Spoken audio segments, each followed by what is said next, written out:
আসমানের মালিক কে? আর একটু জোরে বলেন, আসমানের মালিক কে? জমিনের মালিক কে? আপনার আমার হায়াত মাউতের মালিক কে? ক্ষমতার মালিক কে? কিন্তু গত বছরেও আমরা দেখেছি সাবেক যারা ছিলেন অনেক সময় বলছে ক্ষমতার মালিক আল্লাহ নয়, ক্ষমতার মালিক জনগণ। ক্ষমতার মালিক জনগণ তারা বলে ফেলেছিলেন, ক্ষমতার মালিক জনগণ বলে ফেলেছিলেন। তারা 16টা বছর ধরে মানুষের উপর জুলুম করেছে, নির্যাতন করেছে।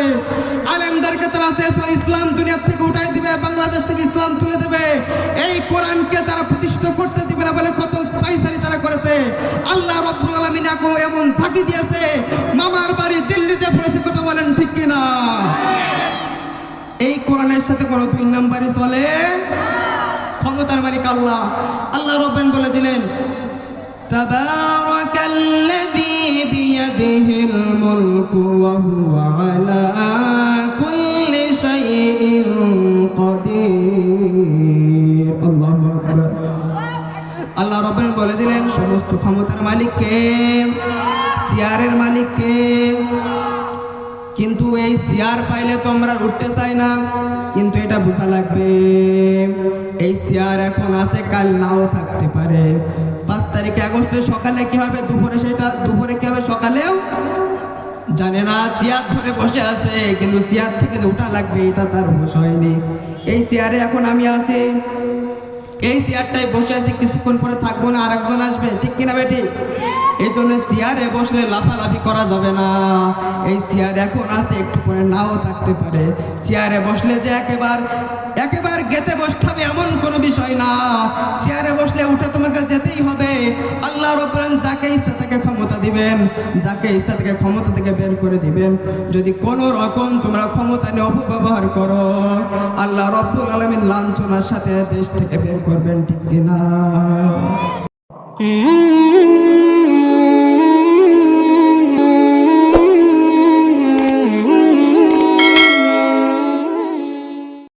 فقد قال الله تعالى في كلامه المجيد وفي فرقانه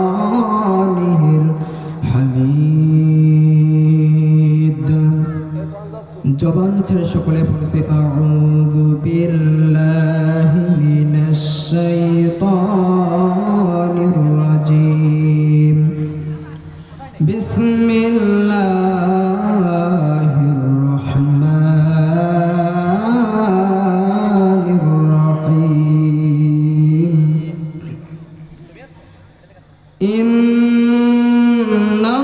ইন্নাল্লাহা আশতারা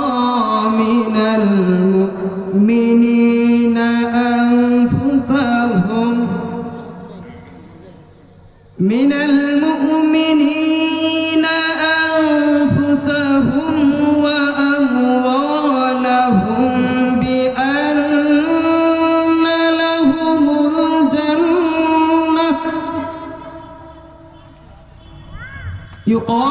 ইউকাতিলুনা ফি সাবিলিল্লাহি ফায়াকতুলুনা ওয়া ইউকতালুন।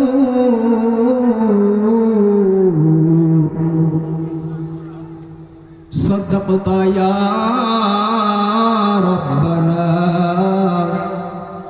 ইন্নাল্লাহা ওয়া মালাইকাতাহু يصلون على النبي يا أيها الذين آمنوا صلوا عليه وسلموا تسليما اللهم صل على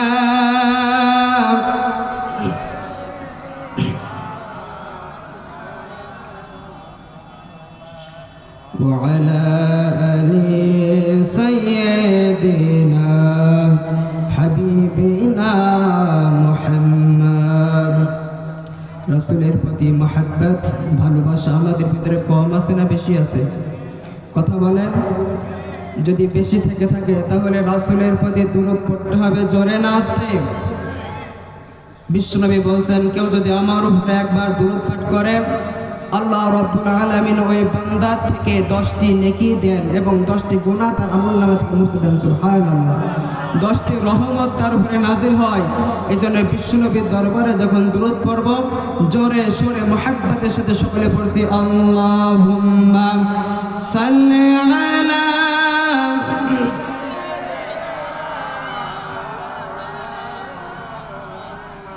وعلى آل سيدنا حبيبنا محمد। আমি যদি কখনো তায়েফে যাই, বলবো মাটিকে ডেকে নবীজের খুন ঝরালো কোথায়, বলে দাও তাই আজ আমাকে প্রতিশোধের দাবানল জ্বালাবো হেথায়। আল্লাহুম্মা সাল্লি আলা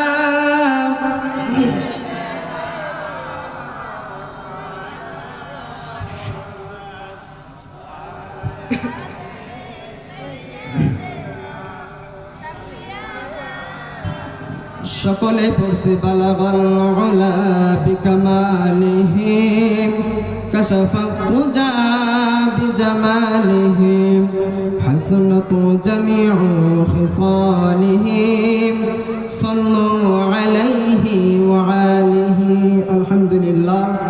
হাড়িয়া নিমতলা জামে মসজিদের উদ্যোগে তাফসীরুল কোরআন মাহফিলের আজ সুযোগ্য সভাপতি সাহেব জনাব মোহাম্মদ সিরাজ ভুঁইয়া, আল্লাহ রাব্বুল আলামিন সভাপতিকে নেক হায়াত দান করুক, শুকর আল্লাহুম্মা আমিন। সভাপতি সাহেব যদি বেশি দিন বাঁচে, আপনাদের কারো কি কোনো ক্ষতি আছে? তাহলে যদি সভাপতি বেশি দিন বাঁচে ভালো হয়, যদি তার নেক হায়াত চান আরো একবার বলছি আল্লাহুম্মা আমিন।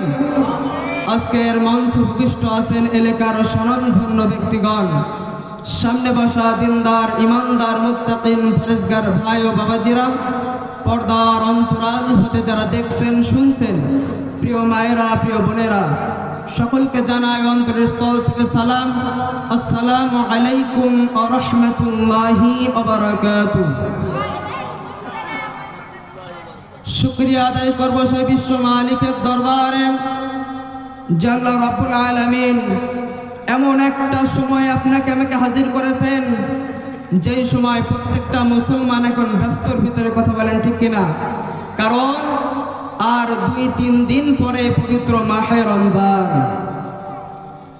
বিশ্বনবী সাল্লাল্লাহু আলাইহি ওয়াসাল্লাম একটি দোয়া শিখিয়েছেন সাহাবায়ে কেরামরা, এবং বিশ্বনবী সাল্লাল্লাহু আলাইহি ওয়াসাল্লাম রমজান মাসে 2 মাস আগে থেকে দোয়া করতেন, আল্লাহুম্মা বারিক লানা ফি রজব ওয়া শাবান ওয়া বাল্লিগনা রমাদান। আল্লাহ আমাকে আপনি রমজানের বরকত এবং রমজান পর্যন্ত হায়াত দীর্ঘ করিয়া দিন। আল্লাহ রাব্বুল আলামিনের কাছে দোয়া করতেন, বলে আমিন।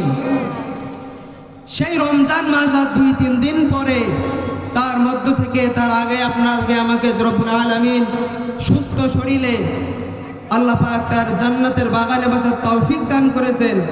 যদি খুশি হয়ে থাকে সেই মালিকের দরবারে কালিমাতুল শুকর আদায় করে নিচ্ছি, সকলে বলে নিচ্ছি আলহামদুলিল্লাহ।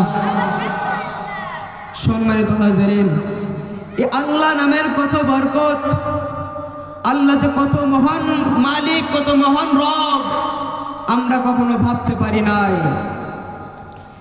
কিন্তু একজন ডক্টর, তিনি অমুসলিম ছিলেন, ডক্টর উইলিয়াম কান্তি, তিনি আল্লাহর সৃষ্টি সম্পর্কে গবেষণা করে মুসলমান হয়ে গেলেন। সুবহানাল্লাহ। তিনি 2টা সম্পর্কের বিষয়ে গবেষণা করলেন।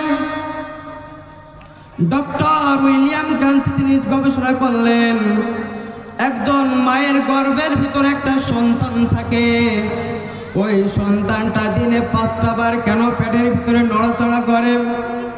আর একটা বিষয় গবেষণা করলেন, সন্তান যখন মায়ের গর্ভের ভিতরে থাকে, তার ডান হাত কেন তার মুখের উপরে চাপা দেওয়া থাকে। এই 2টা বিষয় তিনি গবেষণা করে তিনি মুসলমান হয়ে গেলেন। তিনি গবেষণা করে দেখলেন ডক্টর উইলিয়াম কান্তি একজন মায়ের গর্ভের ভিতরে যখন সন্তান থাকে ওই সন্তান দিনে 5টা বার যে নড়াচড়া করে ওঠে, মায়ের কাছে ডাক্তার জিজ্ঞাসা করে তোমার সন্তান পেটের ভিতরে কি নড়াচড়া করে? যদি পেটের ভিতরে সন্তান না নড়ে, আপনি আমি যদি না নড়তাম তাহলে ওই সন্তানের বিপদ কিন্তু ঝুঁকি, ঠিক কিনা? কিন্তু মায়ের পেটের ভিতরে সন্তান নড়াচড়া করে তাহলে মাও সুস্থ, সন্তানও। ডক্টর উইলিয়াম কান্তি তিনি গবেষণা করে দেখলেন ওই সন্তান আর কোনো সময় নড়াচড়া করে না। মুসলমানদের যখন নামাজের সময় হয়, 5 ওয়াক্ত নামাজের সময় সন্তান পেটের ভিতরে নড়াচড়া করে আল্লাহ সিজদা দিয়ে আল্লাহকে খুশি করে দেয়, সুবহানাল্লাহ। ডক্টর উইলিয়াম কান্তি 2য় নাম্বার গবেষণা করলেন যখন মায়ের গর্ভের ভিতরে যখন সন্তান থাকে তার হাতটা কেন মুখের উপরে চাপা দেওয়া থাকে, কারণ কি? তিনি গবেষণা করে দেখতে পেলেন এই মুখের ভিতরে অনেক নাপাকি জিনিস যেতে পারে, মায়ের পেটের ভিতরে অনেক নাপাকি জিনিস মুখের ভিতরে যেতে পারে। এই মুখটা আল্লাহ রাব্বুল আলামিন নিজের হাত দিয়ে তৈরি করেছে। এই জবান দিয়ে বান্দা যখন দুনিয়াতে আসবে একমাত্র জিকির করবে, ডাকবে কার? জোরে বলেন কার? আল্লাহ রাব্বুল আলামিনকে যে মুখ দিয়ে ডাকবে, মুখ দিয়ে জিকির করবে, এই জন্য রব্বুল আলামিনের হাতকে মুখ দ্বারা পেটের ভিতরে সেট করে দিয়েছেন, সুবহানাল্লাহ। ডক্টর উইলিয়াম কান্তি তিনি এই বিষয়টা গবেষণা করে তিনি মুসলমান হয়ে গেলেন। তাহলে আল্লাহ রাব্বুল আলামিন যে কত বড় মহান, আল্লাহ রাব্বুল আলামিন যে কত বড় মেহেরবান, আপনি আমি কখনো চিন্তা করে নাই, কখনো ভাবি নাই। দুনিয়ার মধ্যে যখন আপনি কোনো মানুষের প্রশংসা করবেন, তার গুণগান গাবেন, ওই মানুষের লাভ হবে, আপনার কি কোনো লাভ হবে? কথা বল। শিক্ষকের প্রশংসা করবেন, শিক্ষকের ছাত্র বেড়ে যাবে, আপনার কি কোনো লাভ হবে? কথা পারি না, আপনার কোনো লাভ হবে? পীর সাহেবের প্রশংসা করবেন, পীরের মুরিদ বেড়ে যাবে, আপনার কি কোনো লাভ হবে? কিন্তু আল্লাহ রাব্বুল আলামিনের যত প্রশংসা আপনি করবেন না কেন, আপনার লাভ হবে। আল্লাহ রাব্বুল বলে দিলেন লা ইন শাকারতুম লা আযীদান্নাকুম ওয়া লা ইন কাফারতুম ইন্না আযাবি লাশাদীদ। আল্লাহ রাব্বুল বলে দিলেন যে সমস্ত বান্দা বান্দি আমার নিয়ামতটা পাওয়ার পরে আমি মালিকের প্রশংসা করবে, আমি মালিকের শুকরিয়া আদায় করবে, আমি রব্বুল আলামিন খুশি হয়ে ওই বান্দার নিয়ামতকে দ্বিগুণ বাড়িয়ে দেব, সুবহানাল্লাহ। কিন্তু যে সমস্ত বান্দা বান্দির নিয়ামত পাওয়ার পরে, নিয়ামত আমি আল্লাহ দিলাম, তারপরে পাওয়ার পরে আমি মালিকের প্রশংসা করলো না, নিয়ামতের শুকরিয়া আদায় করলো না, আমি আল্লাহ রাব্বুল আলামিন ওই বান্দার নিয়ামতকে ছিনাইয়া নেব। এখানেই শেষ না, ইন্না আযাবি লাশাদীদ। কঠোর আযাবের ভিতরে আল্লাহ রাব্বুল আলামিন তাদেরকে গ্রেফতার করবে, নাউযুবিল্লাহ। এই জন্য ভাই, যদি নিয়ামত বাড়াইতে চায় তাহলে প্রশংসা করব কার? কত নিয়ামত আমাদেরকে দিয়েছেন। যদি আপনি লিখতে থাকেন, লিখতে লিখতে সমুদ্রের পানি শেষ হয়ে যাবে, তাও নিয়ামত লিখে শেষ করা। আল্লাহ রাব্বুল বলে দিলেন কুল লাউ কানাল বাহরু মিদাদান লিকালিমাতি রাব্বি লানাফিদাল বাহরু ক্বাবলা আন তানফাদা কালিমাতু রাব্বি ওয়ালাউ জিনা বিমিসলিহি মাদাদা। আল্লাহ রাব্বুল বলে দিলেন কত নিয়ামত তোমাদেরকে দিয়েছি, যদি আমার নিয়ামতের প্রশংসা তোমরা লিখতে শুরু করো, তাম দুনিয়ার সমুদ্রগুলো শেষ হয়ে যাবে। অনুরূপ ভাবে যদি আবার তোমাদেরকে সমুদ্র দেওয়া হয়, ওই সমুদ্রের পানিগুলো দিয়ে যদি তোমরা প্রশংসা লিখতে থাকো, এক পর্যায়ে সমুদ্রের পানিও শেষ হয়ে যাবে, তারপর আমি মালিকের প্রশংসা লিখে কখনো শেষ করা যাবে না, সুবহানাল্লাহ। এমন রব আমরা পেয়েছি যার প্রশংসা করে কখনো শেষ করা যাবে না। সেই মালিকের দরবারে আসুন, আরো একবার কালিমাতু শুকর আদায় করে নিচ্ছি, সকলে বলে নিচ্ছি আলহামদুলিল্লাহ। দুরূদ ও সালাম বর্ষিত হোক মানবতা মুক্তির দূত সাইয়্যিদুল মুরসালিন খাতামান নবিয়্যিন বিশ্ব নেতা বিশ্ব নবীর উপরে পরিনিশ্চিত দরুদ ও সালাম সকলে বলে নিশ্চিত সাল্লাল্লাহু আলাইহি ওয়াসাল্লাম। সম্মানিত হাজিরিন, মাহফিলে কোরআনের মাহফিলে আমরা আসতে পেরে খুশি না বেজার? কারণ এই কোরআনের মাহফিলে আল্লাহর কোরআনের কথা শুনবো, কারোর কোনো বাধা নিষেধ আমরা মানি। আল্লাহর জমিনে আল্লাহর কোরআনের কথা হবে, এতে কারোর কোনো বাধা নিষেধ নাই। এই আসমানের মালিক কে? আর একটু জোরে বলেন, আসমানের মালিক কে? জমিনের মালিক কে? আপনার আমার হায়াত মাউতের মালিক কে? ক্ষমতার মালিক কে? কিন্তু গত বছরেও আমরা দেখেছি সাবেক যারা ছিলেন অনেক সময় বলেছে ক্ষমতার মালিক আল্লাহ নয়, ক্ষমতার মালিক জনগণ। ক্ষমতার মালিক জনগণ তারা বলে ফেলেছিলেন, ক্ষমতার মালিক জনগণ বলে ফেলেছিলেন। তারা 16টা বছর ধরে মানুষের উপর জুলুম করেছে, নির্যাতন করেছে। আলেমদেরকে তারা চেয়েছিল ইসলাম দুনিয়া থেকে উঠাই দিবে, বাংলাদেশ থেকে ইসলাম তুলে দেবে, এই কোরআনকে তারা প্রতিষ্ঠিত করতে দিবে না বলে কত পাইসারি তারা করেছে। আল্লাহ রাব্বুল আলামিন এমন ঝাঁকি দিয়েছে, মামার বাড়ি দিল্লিতে পড়েছে। কথা বলেন ঠিক কিনা? এই কোরআনের সাথে কোনো 2 নাম্বারই চলে? ক্ষমতার মালিক আল্লাহ। আল্লাহ রাব্বুল বলে দিলেন, তাবারাকাল্লাযী বিয়াদিহিল মুলকু ওয়া হুয়া আলা কুল্লি শাইইন কাদির। আল্লাহু আকবার। আল্লাহ রাব্বুল বলে দিলেন, সমস্ত ক্ষমতার মালিক কে? চেয়ারের মালিক কে? কিন্তু এই চেয়ার পাইলে তো আমরা উঠতে চাই না, কিন্তু এটা বোঝা লাগবে এই চেয়ার এখন আছে, কাল নাও থাকতে পারে। 5 তারিখে আগস্টের সকালে কি হবে, দুপুরে সেটা দুপুরে কি হবে, সকালেও জানে না। চেয়ার ধরে বসে আছে, কিন্তু চেয়ার থেকে যে উঠা লাগবে এটা তার হুঁশ হয়নি। এই চেয়ারে এখন আমি আছি, এই চেয়ারটাই বসে আছি, কিছুক্ষণ পরে থাকবো না, আরেকজন আসবে, ঠিক কিনা বেটি? এই জন্য চেয়ারে বসলে লাফালাফি করা যাবে না। এই চেয়ার এখন আছে, একটু পরে নাও থাকতে পারে। চেয়ারে বসলে যে একেবার গেতে বসতে হবে এমন কোনো বিষয় না। চেয়ারে বসলে উঠে তোমাকে যেতেই হবে। আল্লাহ রাব্বুল আলামিন যাকে ইচ্ছা তাকে ক্ষমতা দিবেন, যাকে ইচ্ছা তাকে ক্ষমতা থেকে বের করে দিবেন। যদি কোনো রকম তোমরা ক্ষমতা নিয়ে অপব্যবহার করো, আল্লাহ রাব্বুল আলামিন লাঞ্ছনার সাথে দেশ থেকে বের করবেন, ঠিক কিনা? সম্মানিত হাজিরিন, আমি আপনাদের সামনে যে আয়াতটি প্রথমে তেলাওয়াত করেছি সূরাতুত তাওবা এর 111 নম্বর আয়াত। কোন আয়াত? সূরাতুত তাওবা এর 111 নম্বর আয়াত। আল্লাহ রাব্বুল আলামিন এই আয়াত থেকে কিছু কথা বলার তৌফিক যেন দান করবেন, আল্লাহুম্মা আমিন। আসুন সকলে বিতাড়িত শয়তান থেকে পানাসে সকলে পড়ছি। আউযু বিল্লাহি মিনাশ শাইতানির রাজিম। বিসমিল্লাহির রাহমানির রাহিম।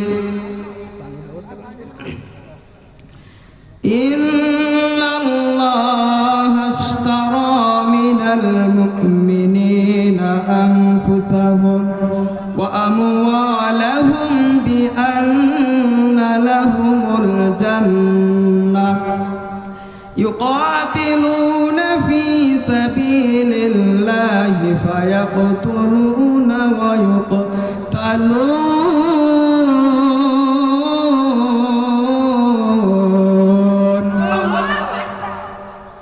সূরাতুত তাওবা কোন সূরা? 111 নম্বর আয়াত। ভাষায় যে মিল করে দেখবেন, হুজুর কি সত্যি কথা বললে না মিথ্যে কথা বললে দেখার দরকার আছে না নাই? আল্লাহ রাব্বুল বলেন, ইন্নাল্লাহা আশতারা মিনাল মুমিনিনা আনফুসাহুম ওয়া আমওয়ালাহুম বিআন্না লাহুমুল জান্নাহ। নিশ্চয় আমি মুমিনদের থেকে তাদের জান এবং মাল ক্রয় করে নিয়েছি। কি বললেন?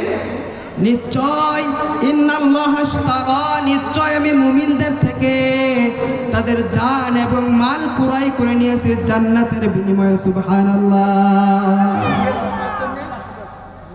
তাহলে মুমিনদের থেকে কি নিয়েছেন? জান এবং মাল ক্রয় করে নিয়েছেন। কের বিনিময়ে? জান্নাতের বিনিময়ে মুমিনদের থেকে জান এবং মাল ক্রয় করে নিয়েছে।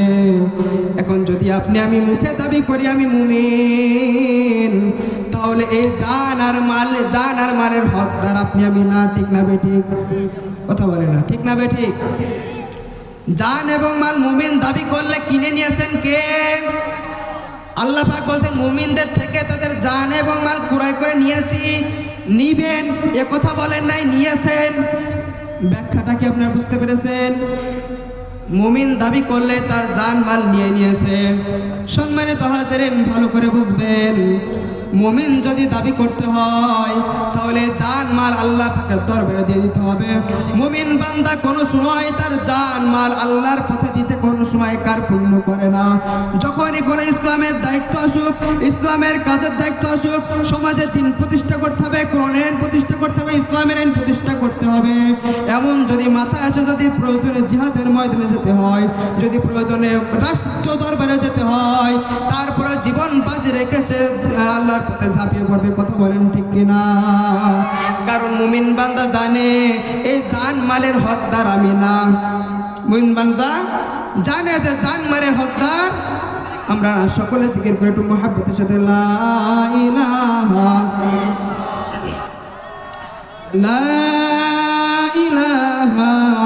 ইল্লাল্লাহু মুহাম্মাদুর রাসূলুল্লাহ সাল্লাল্লাহু।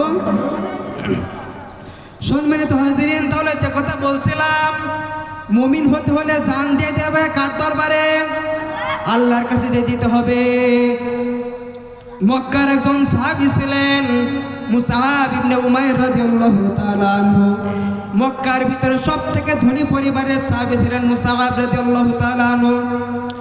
এমন ধনী পরিবারের সাহাবী ছিলেন এই মুসআব রাদিয়াল্লাহু তাআলা আনহু, যে পোশাকটা পরতেন, একবার সে পোশাক পরলে দ্বিতীয়বার সেই পোশাক আর পরতেন না। এমন ধনী পরিবারের সাহাবী ছিলেন, যে আতর তিনি ব্যবহার করতেন, যে সুগন্ধি ব্যবহার করতেন, একবার যে সুগন্ধি ব্যবহার করত, এক সপ্তাহ ধরে রাস্তার ভিতরে সেই সুগন্ধির সেন্ট পাওয়া যেত। এমন বড়লোক পরিবারে, এমন ধনী পরিবারের সাহাবী ছিলেন। হযরত মুসআব রাদিয়াল্লাহু তাআলা আনহু জানতে পারলেন মক্কায় একজন সাহাবী এসেছে, মক্কায় একজন লোক এসেছে, তার নাম মুহাম্মদ। একটা ধর্ম থেকে তিনি দাওয়াত দিচ্ছে, ওই ধর্মটা নাকি সত্য ধর্ম, ওই ধর্ম থেকে নাকি মানুষ বেশি আহ্বান হচ্ছে। মুসআব রাদিয়াল্লাহু তাআলা আনহু জানার পরে মুসআব রাদিয়াল্লাহু তাআলা আনহু চুরি করে বিশ্বনবীর দরবারে যায়। বিশ্বনবীর দরবারে যায় মুসআব রাদিয়াল্লাহু তাআলা আনহু বিশ্বনবীর থেকে কোরআনের কথা শুনলেন। কোরআনের টিপস নিয়ে তিনি বিশ্বনবীর হাতে হাত দিয়ে মুসলমান হয়ে গেলেন। সুবহানাল্লাহ। মুসআব রাদিয়াল্লাহু তাআলা আনহু জন্ম ছিল ইহুদি পরিবারে। তার মা ছিলেন একজন মুশরিকা, কিন্তু অনেক ধনী মানুষ ছিলেন। তার মা একটু রাগী মানুষ ছিল। এই জন্য মুসআব রাদিয়াল্লাহু তাআলা আনহু চান নাই আমার মা এখন জানুক আমি যে ইসলাম ধর্ম গ্রহণ করেছি, এটা আমার মা বুঝতে পারুক, এটা তিনি চান নাই। এই জন্য চুরি করে বিশ্বনবীর দরবারে যায়। বিশ্বনবীর দরবারে যায় আর এক একবার কালেমার টিপস, কোরআনের টিপস তিনি নিয়ে আসে। মুসআব রাদিয়াল্লাহু তাআলা আনহু বিশ্বনবীর দরবার থেকে টিপস নিয়ে আসার সময় একজন মুশরিক লোক তিনি দেখতে পেলেন মুসআব রাদিয়াল্লাহু তাআলা আনহু গেছে কার দরবারে? বিশ্বনবীর দরবারে গেছে। মুসআব মুশরিক দেখতে পেলেন, তার মায়ের কাছে বিচার দিলেন যে তোমার ছেলে তো পথহারা হয়ে গেছে, তোমার ছেলে বড় কাফের হয়ে গেছে, পথহারা হয়ে গেছে। মুহাম্মাদের ধর্ম তিনি গ্রহণ করেছে, মুহাম্মাদের ধর্ম তিনি গ্রহণ করেছে, তিনি কিন্তু তোমার বাপ দাদার ধর্ম ছেড়ে দিয়েছে। মুসআব রাদিয়াল্লাহু তাআলা আনহুর মা ডাকলেন, ও মুসআব, শুনলাম তুমি নাকি ইসলাম ধর্ম গ্রহণ করেছো, আমার বাপ দাদার ধর্ম নাকি তুমি ছেড়ে দিয়েছো, কথা নাকি সত্যি? মুসআব রাদিয়াল্লাহু তাআলা বললেন, মা, যে কথা তুমি শুনেছো আমি কালিমা গ্রহণ করেছি, ইসলাম গ্রহণ করেছি, কথাটা সত্যি? ওই মা বললেন, মুসআব, তুমি কালিমা ছেড়ে দাও, ইসলাম ধর্ম ছেড়ে দাও। যদি তুমি কালিমা না ছাড়ো, ইসলাম না ছাড়ো, তাহলে আমি মা কিন্তু এই বাড়ি কোনো খাদ্য খাবো না, তোমার সাথে কোনো কথা বলবো না, খাদ্য খাবার আমি মুখে দেব না, খাদ্য খাবার না খেয়ে তোমার সামনে আমি ধুকে ধুকে মারা যাব। কে বললেন এ কথা? মা বলছে আমি কিন্তু খাদ্য খাবার খাবো না। ছেলেকে ইমোশনাল করার জন্য 2 দিন 3 দিন কোনো খাদ্য খাবার খান নাই। মুসাআব রাদিয়াল্লাহু তাআলা মাকে ডেকে বলছেন, মা আপনি শুনে রাখেন, আপনার মতন 10 জন 20 জন মাও যদি আমার সামনে ধুকে ধুকে মারা যায়, আমি তাও মুহাম্মাদের ধর্ম ছাড়বো না, ইসলাম ধর্ম ছাড়বো না। সুবহানাল্লাহ। এবার যখন নরম কথায় চিড়া ভিজল না, মুসাআব রাদিয়াল্লাহু তাআলা আনহুকে ঘরের মধ্যে বন্দী করে রাখলেন। যেই মা মুসাআব রাদিয়াল্লাহু তাআলা আনহুকে এত যত্ন করতেন, যেই পোশাকটা বাজারে আসতো সেই পোশাক সবের আগে মুসাআবকে কিনে দিত, এত যত্ন করার পরে মুসাআব রাদিয়াল্লাহু তাআলা আনহুকে ঘরের মধ্যে বন্দী করে রাখলেন। মুসাআব রাদিয়াল্লাহু তাআলা আনহুকে শিকল দিয়ে বেঁধে রাখলেন। এইভাবে 4 দিন 5 দিন 7 দিন রাখার পরে মার মনে একটু দয়া আসলো, মার মনে ভালোবাসা আসলো। সন্তানকে এইভাবে আর কতদিন বেঁধে রাখবো, না রেখে সন্তানকে ছেড়ে দিলেন। সন্তানকে ছেড়ে দেওয়ার পরে বিশ্বনবীর দরবারে যায়, বিশ্বনবীর সাথে চলে ফিরে বিশ্বনবীর কাছে টিপস নেশে। মদিনায় যখন 3 জন 4 জন কয়েকজন মানুষ মুসলমান হয়েছে, মদিনার থেকে কয়েকজন লোক এসে বিশ্বনবীর দরবারে এসে বলে, ইয়া রাসূলুল্লাহ, ইয়া হাবিবাল্লাহ, আমরা তো কয়েকজন মাত্র ইসলাম ধর্ম গ্রহণ করেছি, আমাদের কোরআন শিক্ষা দেওয়া লাগবে, আমাদের বাচ্চাদেরকে কোরআন শিক্ষা দেওয়া লাগবে এবং ওই মদিনাতে ইসলাম ধর্ম প্রচার করতে হবে। তার জন্য আপনি একটা সাহাবী দেন, তার জন্য আপনি একটা সাহাবী পাঠান। বিশ্বনবীর জলালুল কদর সাহাবী ছিলেন 10 জন, তারপরে তাদেরকে পাঠান নাই। বিশ্বনবী চয়েস করলেন এই মুসাআব রাদিয়াল্লাহু তাআলা আনহুকে। কাকে চয়েস করলেন? মুসাআব রাদিয়াল্লাহু তাআলা আনহুকে চয়েস করলেন। মুসাআব রাদিয়াল্লাহু তাআলা আনহুকে মদিনায় পাঠালেন। মদিনাতে পাঠানোর পরে মুসাআব রাদিয়াল্লাহু তাআলা আনহু ওখানে যে কালিমার দাওয়াত দেয়, ছোট ছোট মানুষদের বাচ্চাদেরকে কোরআন শিক্ষা দেয়, বড় মানুষদেরকে কোরআন শিক্ষা দেয়। এইভাবে দিতে ওই মদিনায় যে বিশ্বনবী যাবে, বিশ্বনবী যাওয়ার আগে ওই জায়গাটাতে ভালো করার দরকার, মানুষদেরকে মুসলমান করার দরকার। এই দায়িত্বটা মুসাআব রাদিয়াল্লাহু তাআলা পালন করেছিলেন। বিশ্বনবী সাল্লাল্লাহু আলাইহি সাল্লাম যখন মুসাআব রাদিয়াল্লাহু তাআলা আনহুকে আবার আনলেন, মুসাআব রাদিয়াল্লাহু তাআলা আনহুকে আনার পরে যুদ্ধের সময়, উহুদের যুদ্ধের সময় বিশ্বনবী সাল্লাল্লাহু আলাইহি সাল্লাম এই মুসাআব রাদিয়াল্লাহু তাআলা আনহুর হাতে কালিমার পতা দিয়েছিলেন। বিশ্বনবীর বিশ্বস্ত সাহাবী মুসাআব রাদিয়াল্লাহু তাআলা আনহুর কাছে কালিমার পতাকা দিয়েছিল। 50 জন তীরন্দাজকে যুদ্ধের ময়দানে পাঠানোর পরে মুসলমানরা যখন বিজয় হলো, কাফেররা পরাজিত হয়ে যখন চলে যায়, এই 50 জন এক জায়গায় দাঁড়ায় রয়েছে। হঠাৎ করে ওই কাফেরেরা যখন এই মুসলমানদের ত্যাগ করে যখন পালিয়ে চলে যাওয়ার সময় ওই 50 জনের মধ্যে থেকে 43 জন তারা গনিমতের মাল কুড়ানোর জন্য যাচ্ছিল। কের মাল? গনিমতের মাল কুড়ানোর জন্য তারা যাচ্ছিল 43 জন। এর মধ্যে একজন সাহাবী নিষেধ করেছে, যে বিশ্বনবী কিন্তু নিষেধ করেছে তোমরা এই যে 50 জন আছো, কখনো ছিন্ন বিচ্ছিন্ন হয়েও না, তোমরা এক জায়গা থেকে আরেক জায়গায় যেও না। বিশ্বনবীর নিষেধ অমান্য করে 43 জন তারা গনিমতের মাল কুড়ানোর জন্য গেছে।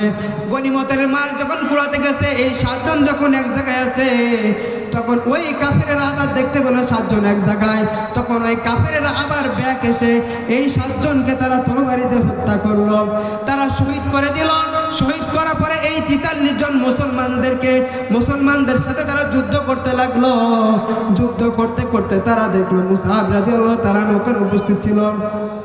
মুসাআব রাদিয়াল্লাহু তাআলা লক্ষ্য করলেন এই কাফেরেরা এবার বিশ্বনবীকে মারার জন্য যাবে, বিশ্বনবীকে হত্যা করার জন্য এই কাফেরেরা যখন যাবে, ওই মুসাআব রাদিয়াল্লাহু তাআলা তখন চিন্তা করলেন যে আমি বেঁচে থাকতে আমার নবীর গায়ে একটা আঘাত লাগতে দেব না। এই জন্য মুসাআব রাদিয়াল্লাহু তাআলা কালিমার পতাকা হাতে নিয়ে তিনি আল্লাহু আকবারের ধ্বনি দিতে লাগলেন। জোরে বলুন আল্লাহু আকবার। তিনি এই জন্য আল্লাহু আকবারের ধ্বনি দিতে লাগলেন কারণ যেন ওই কাফেরেরা ফিরে এসে এই মুসাআব রাদিয়াল্লাহু তাআলাকে আক্রমণ করে, বিশ্বনবীকে আক্রমণ না করে মুসাআব রাদিয়াল্লাহু তাআলাকে যেন আক্রমণ করে। এই জন্য এই কাফেরেরা, এই জন্য মুসাআব রাদিয়াল্লাহু তাআলা জোরে জোরে তাকবীর দিচ্ছিল। মুসাআব রাদিয়াল্লাহু তাআলা তাকবীর দিচ্ছেন। তাকবীর দিতে ওই কাফেররা মুসআব রাদিয়াল্লাহু তাআলাকে লক্ষ্য করে মুসআব রাদিয়াল্লাহু তাআলার দিকে ছুটে আসলেন। মুসআব রাদিয়াল্লাহু তাআলা তাকবীর দেয়, বাম হাতে কালিমার পতাকা, ডান হাতে তরবারি। এইবার মুসআব রাদিয়াল্লাহু তাআলা আনহু তিনি যখন কালিমার পতাকা হাতে রেখেছে, হঠাৎ করে একজন কাফের এসে মুসআব রাদিয়াল্লাহু তাআলার ডান হাতে কোপ মেরেছে। ডান হাতে তরবারি দিয়ে কোপ মারা আঘাত করার কারণে ডান হাতটা মাটিতে পড়ে গেছে। কালিমার পতাকাটা শক্ত করে বাম হাত দিয়ে ধরে রেখেছে। আল্লাহু আকবার। কালিমার পতাকাটা বাম হাত দিয়ে ধরে রেখেছে। কাফেররা যখন আবার আসলেন, কাফেররা এবার এসে তরবারি দিয়ে বাম হাতে আঘাত করেছে। বাম হাতটা কেটে জমিনে পড়ে গেছে। তারপরে কালিমার পতাকা বাহু দিয়ে ধরে রেখেছে, জমিনে পড়তে দেয় নাই। আল্লাহু আকবার। তিনি জমিনে পড়ে গেছে, তার হাত দুইটা নাই, তারপরে বাহু দিয়ে কালিমার পতাকাটা জড়াই ধরেছে। কালিমার পতাকাটা জড়াই ধরার পরে তিনি শাহাদাত বরণ করলেন, দুনিয়া থেকে বিদায় হয়ে গেলেন। তারপরে কালিমার পতাকা পড়তে দেন নাই। মুসআব রাদিয়াল্লাহু তাআলা আনহুকে যখন মাটি দিবে, যখন কবরস্থ করবে, বিশ্বনবী সাল্লাল্লাহু আলাইহি ওয়াসাল্লাম লক্ষ্য করে দেখলেন মুসআব রাদিয়াল্লাহু তাআলার গায়ে কোনো জামা নাই, কাফন দাফন নাই, কাফনের ব্যবস্থাও নাই। তাকে যে কবরস্থ করবে সে কাপড়টুকুও নাই। একজন সাহাবী সামান্য একটুখানি চাদর নিয়ে আসলেন। ওই চাদর দিয়ে যখন মুসআব রাদিয়াল্লাহু তাআলা আনহুকে দেখতে যাবে, বিশ্বনবী লক্ষ্য করলেন মাথার দিকে যখন ঢাকে পা বেরিয়ে যায়, আবার যখন পা দিকে কাপড় টান দেয় তখন মাথাটা বেরিয়ে যায়। বিশ্বনবী চোখ দিয়ে পানি ঝরে কাঁদতে থাকে যে মুসআব রাদিয়াল্লাহু তাআলা এত যত্নে বড় হয়েছে, মুসআব রাদিয়াল্লাহু তাআলা এত ধনী মানুষ, এত বড় পরিবারের সন্তান, যেই জামা একবার পরেছে পরবর্তী সে জামার পরে নাই, কিন্তু মুসআব রাদিয়াল্লাহু তাআলাকে মাটি দিব সেইটুকু জামা আমি পাচ্ছি না, সেইটুকু জামা আমি পাচ্ছি না। মুসআব রাদিয়াল্লাহু তাআলাকে কবরস্থ করব। বিশ্বনবী ডাকতে বলেন, ও সাহাবারা, একটা কাজ করো, ওই কাপড়টুকু দিয়ে মাথাটা ঢেকে দাও, আর ঘাসপালা দিয়ে যে ঘাসগুলো আছে ওই ঘাস দিয়ে তোমরা মুসআব রাদিয়াল্লাহু তাআলার পাকে ঢেকে দাও। ঘাস দিয়ে পা ঢেকে দিলেন। ওই অবস্থায় মুসআব রাদিয়াল্লাহু তাআলাকে কবরস্থ করা হলো। বলুন আল্লাহু আকবার।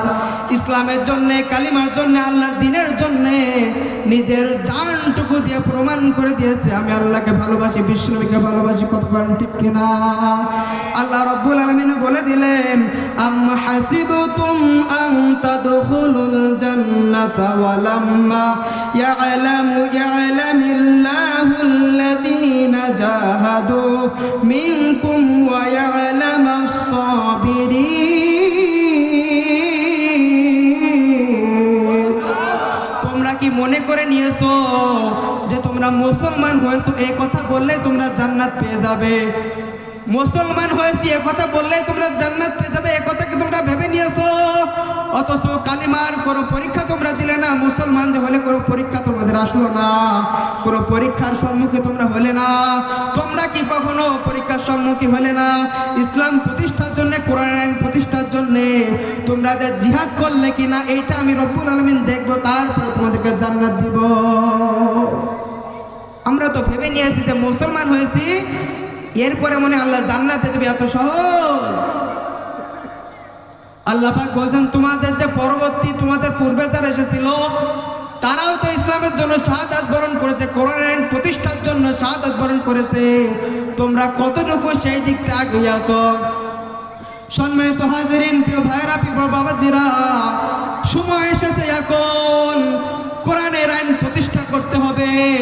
এইবার যদি কোরআনের আইন, ইসলামের আইন প্রতিষ্ঠা করতে না পারে, আল্লাহ রাব্বুল আলামিনের কাছে আমরা দায়ী হয়ে যাব। কথা কোন ঠিক কিনা?